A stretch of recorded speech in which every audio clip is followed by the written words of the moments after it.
배 오르심에 제자들이 따랐더니 바다에 큰 놀이 일어나 배가 물결에 덮이게 되었으되 예수께서는 주무시는지라. 그 제자들이 나와 깨우며 이르되 주여 구원하소서, 우리가 죽겠나이다.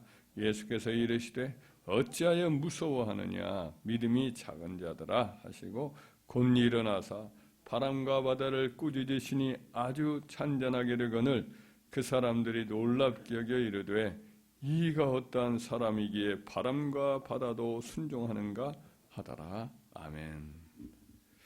마가복음도 나와 있고 이 말씀은 누가복음도 나와 있는 말씀이에요. 아마 제자들이 좀 많은 충격을 받았고 기억이 아주 생생하게 있었던 것 같습니다.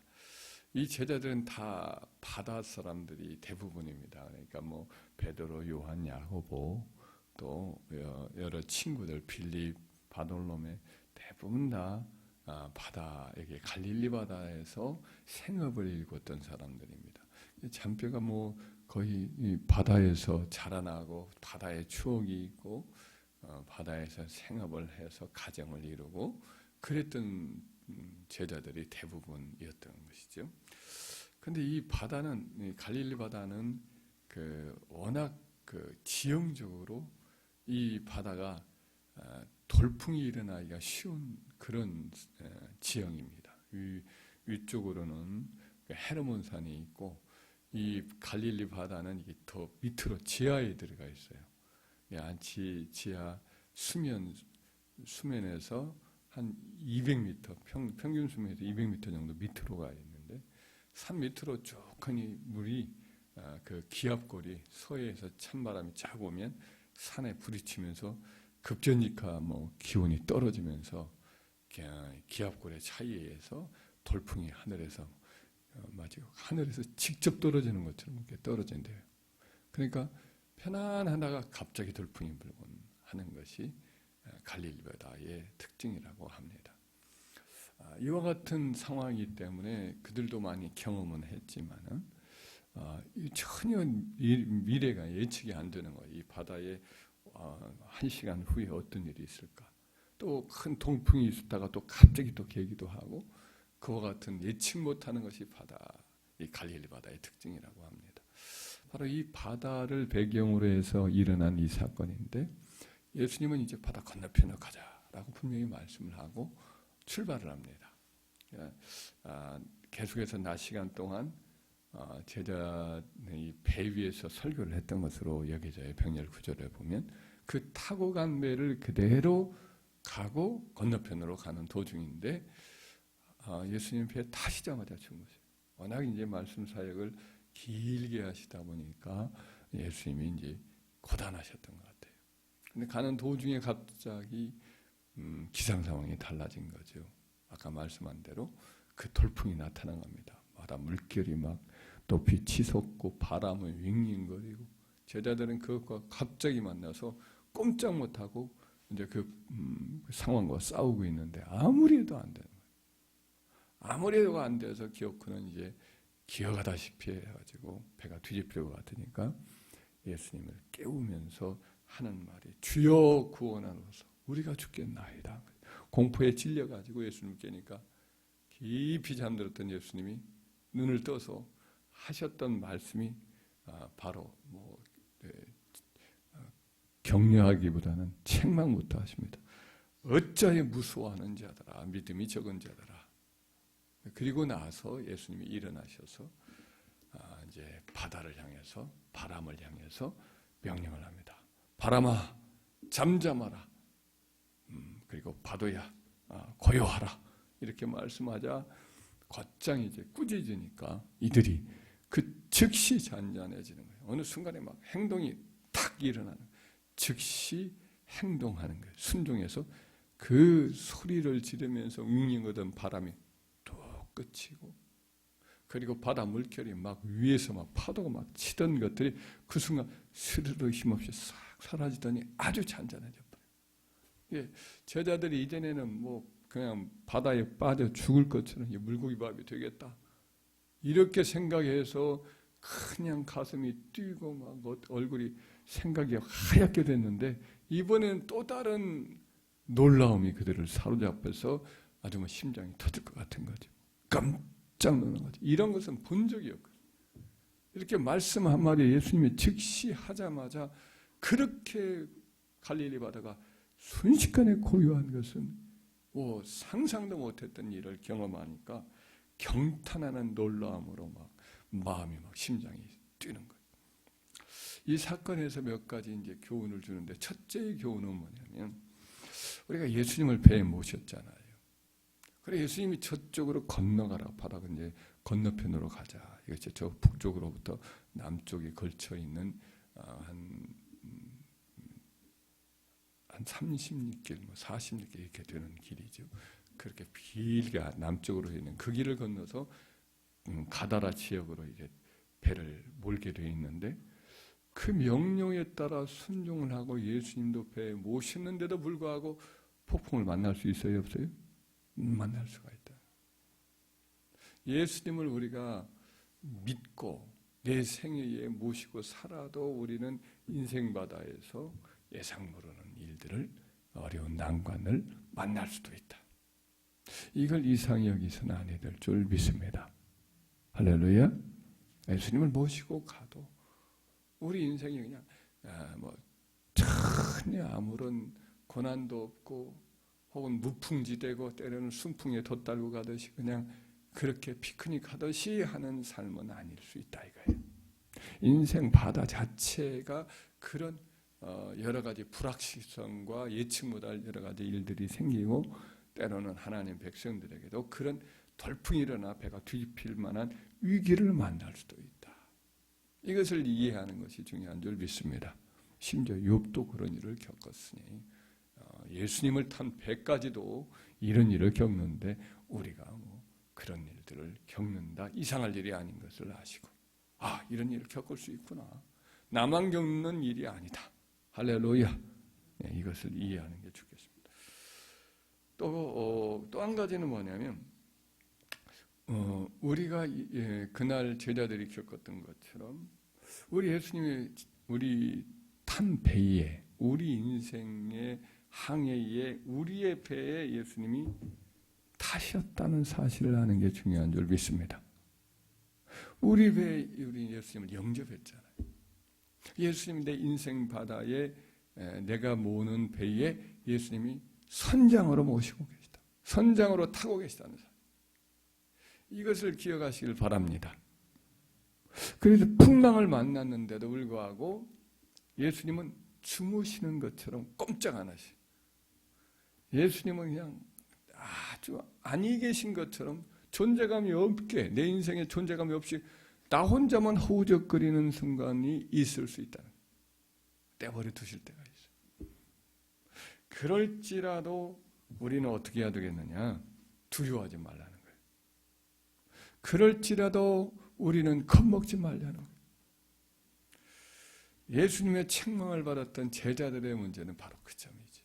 예수님의 제자들이 예수님을 막 흔들어 깨웠을 때 예수님 그 얼굴 속에 확신이 있고 평온함이 있고 두려움이 없었다는 모르지만 예수님이 눈 뜨자마자 그 제자의 눈빛에는 두려움이 가득한 거죠. 그냥 금방 죽을 것 같은 거죠. 이걸 보시니까 예수님이 어찌하여 무서워하느냐, 어찌하여 믿음이 이렇게 적으냐 이렇게 책망을 하신 거죠. 그렇지 않고 예수님 일어나십시오 이렇게 하면서 믿음으로 깼다고 한다면 그렇게 책망받지 않았을 건데 두려움에 각 차 있었다. 이게 이제 문제인 거죠.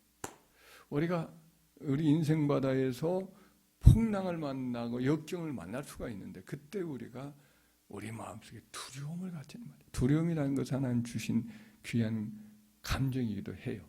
그러나 정상적인 두려움 위에 예수님을 내 안에 모시고 있지 않은 확신 없는 그냥 내 자신의 힘으로 인생을 살아가다가 부딪혀서 당하는 이 두려움은 자칫하면 더 큰 이제 화를 불러일으킬 수 있는 길을 열어버릴 수가 있어요. 그래서 아주 막 부끄러움을 당할 수도 있고 어려운 일을 겪을 수도 있어요. 한 예를 들면 아브라함을 예를 들 수가 있습니다. 아브라함이 이제 약속의 땅 가나안에 왔어요. 하나님을 불러서 이 땅에 네 땅이다 하고는 네 후손에게 준다라는 이 말씀도 받고 그랬는데 기근이 닥쳐버리니까 어떻게 해볼 도리가 없으니까 애굽으로 내려가는데 가는 도중 내내 이 아브라함이 점점 마음이 무거워져요. 왜냐? 이 애굽이란 나라는 소문은 듣기는 엄청난 권세가 있는 바로와 그의 고위 관리들이 나라를 다스리는데 자기 마음대로 한다는 거죠. 근데 문제는 뭐냐면 자기가 재산도 좀 있고 있지만 자기 아내 사라가 아주 예쁘단 말이에요. 너무 예쁘단 말이에요. 너무 예쁘다 보니까 자기 마음속에 이제 자꾸만 뺏길 것 같은 두려움이 생긴 거예요. 자기 아내를 뺏겨버리고 자기를 죽일 것만 같은 거예요. 이게 이제 그의 마음속에 사로잡히는 공포의 이유가 되고 말았어요. 결국 그 생각이 사로잡으니까 아내에게 부탁을 합니다. 내가 오빠라고 말해라. 그래가지고 그 말을 하여서 설득을 시킨 게 아내 입장에서는 자기 살겠다고 지금 이제 그런 거거든요. 자기를 오빠라고 하면 자기를 선대하고 자기를 죽이지 않을 것 같으니까 여보 그렇게 좀 해달라고 자꾸만 부탁을 해서 마침내 설득을 해버려요. 이렇게 속이 이렇게 참 겁쟁이 남자고 내가 한평생 살아왔다니 하면서 그러십시오 하고는 그냥 이 배포가 컸던 사라가 그냥 그렇게 허락을 했어요. 설마 그런 일이 있으리야 하고는. 근데 실제로 그런 일이 일어나고 말아요. 그러면 참 내가 잘못 생각했고 아내를 빼앗아 갈 때 그런 생각을 해야 되는데 아니 선물 다 받아 먹어요. 그 바로의 왕으로부터. 그래가지고 아내가 뺏겨서 정식 부인이 될 그런 입장이 돼서 꼼짝 못하고 있는 거예요. 공포에 질려서 그렇게 되는 거예요. 결국 이제 하나님이 개입을 하셔서 바로 그 후손들이 바로 우리 주님이 태어나야 될 그 후손인데 하나님이 작정하신 것이 있으니까 약속도 다 주셨거든요. 네 후손이 하늘의 별과 같이 있을 거다. 다 약속을 주셨는데도 이와 같은 일을 겪는 것은 공포에 질리니까 이렇게 되는 거거든요. 우리는 공포에 질리지 아니해야 돼요. 두려움이란 감정도 소중한 감정이에요. 그래야 기도할 수 있으니까 하나님 의지할 수 있고 매달릴 수 있으니까. 그러나 이와 같이 공포에 사로잡히면 그때는 그냥 꼼짝없이 아무 꼼짝 못한단 말이에요. 공황장애라든지 이런 것들이 이제 그런 일을 겪으면 마음이 다치는 거죠. 상처가 나면 이것이 이제 제대로 작동이 안 되니까 꼼짝 못하는 거예요. 우리 하나님 있는 백성들은 어떤 어려움이 있을 때 공포에 사로잡지 말고 어찌하여 두려워하느냐, 어찌하여 믿음이 없느냐 말씀한 대로 그럴 때 기도의 이 기회로 삼아야 할 줄 믿습니다.